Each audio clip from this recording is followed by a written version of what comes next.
Doctor Babasaheb आंबेडकरांची जी विकृती होते ती थांबवा।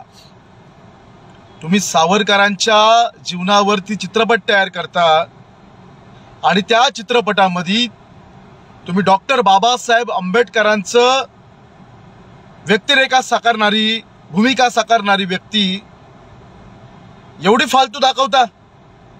अरे कमीत त्या व्यक्तिरेखेच्या जवळपास व्यक्तिरेखा जवळपास दिसणारं व्यक्तिमत्व अशी व्यक्तिरेखा साकारतात, परंतु जाणीवपूर्वक डॉक्टर बाबासाहेब आंबेडकरांचं विकृतीकरण करण्याचं काम सावरकरांच्या जीवनावरती जो चित्रपट येतोय त्या चित्रपटाच्या दिग्दर्शक आणि निर्मात्याने केलेला आहे, डायरेक्टर आणि प्रोड्युसरने केलेला आहे। 22 मार्चला हा चित्रपट प्रदर्शित होतोय। या माध्यमातून त्या डायरेक्टर आणि प्रोड्युसरला माझं एवढंच सांगणं आहे, बाबा साहब आंबेडकर हमारी आन बान शान है, हमारा सम्मान है।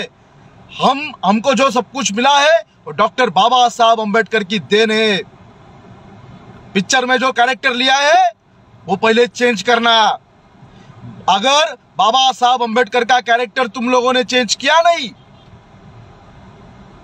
तो 22 तारीख को जहां पे पिक्चर रिलीज होगी वहां पे इस पिक्चर का विरोध होगा। यह पिक्चर बाबा साहब आंबेडकर के अनुयायी चलने नहीं देंगे।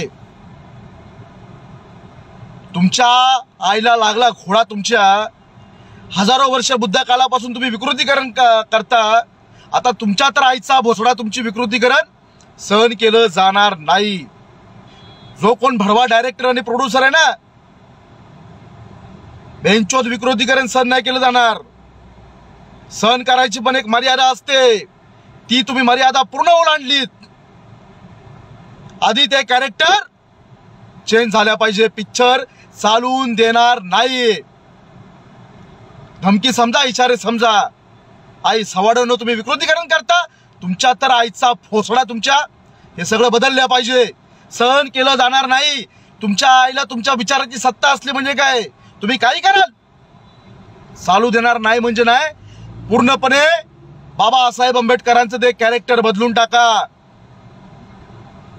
आम्हाला तुम्ही कुणाचं उदात्तीकरण करता, कुणाला महत्व देता, तुमचं ते वैयक्तिक आहे।